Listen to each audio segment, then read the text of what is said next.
Your Excellency, the President of the Republic of Kenya, Dr. William Samoei Ruto, Your Excellency, the Deputy President, the Honorable Kindiki Kithure, my colleagues in government, fellow Kenyans and participants in this very business-like and short but critical consultation with the President, distinguished guests, ladies and gentlemen. Your Excellency, I can only say that the PS has done a very good job in running us through the outline of the emerging or evolving foreign policy.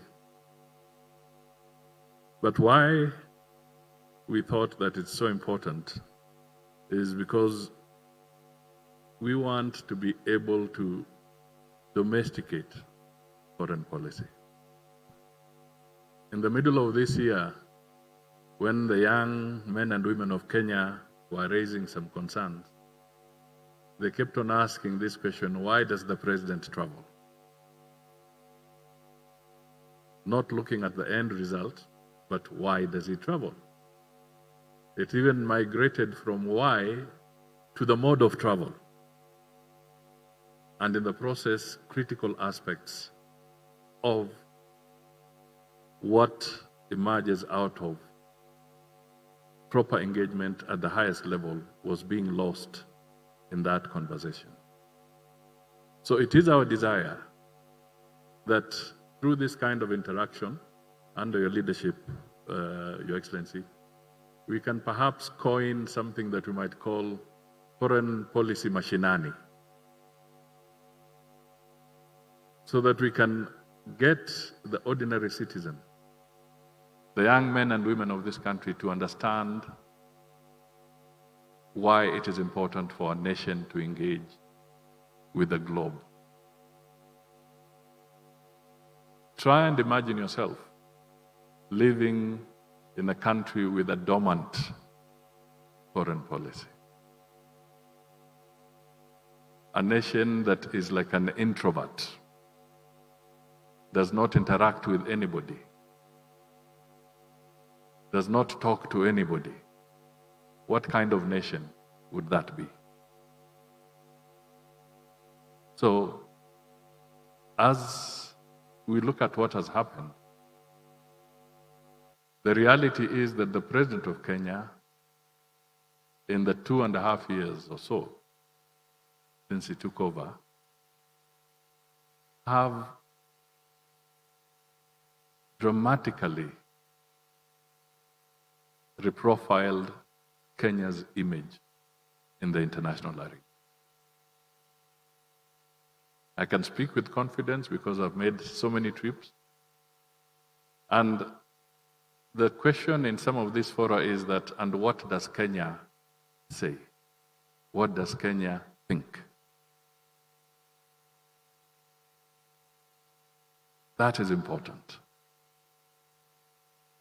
For you, some of you who are politicians here, you know how it feels when you are at a public rally and a particular speaker speaks, and then when he walks away and leaves the arena, and you find the audience disappearing with him.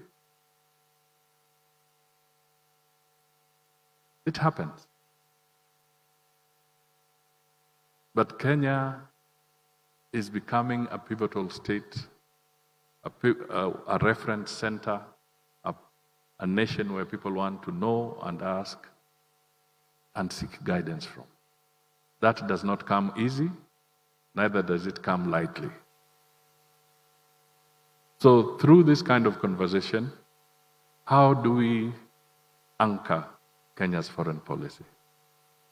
Through this conversation, how do we support it? How do we make sure that the budgeting process of our nation properly supports the foreign policy initiative, bearing in mind there are also competing interests in other sectors? These are issues that can only come through if we build sufficient consensus and be able to direct and know that what we are looking for has an impact on our people.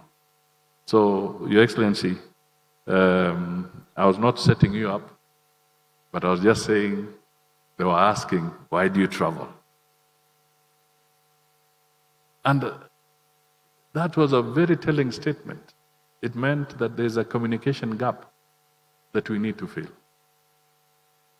as a nation, so that the bulk of our citizens can understand why international engagements, why meeting international obligations is important, both for our sovereignty, for our security, and for our economic well-being. So I will not say any more, because the President will, we are eagerly waiting to hear from you and to guide us so that the final documentation really captures the mood, the tone, the thought, the punch that you desire for this country. It is now my singular honor to invite the Honorable Kithure Kindiki, our Deputy President, to come and make his remarks, and then invite His Excellency the President.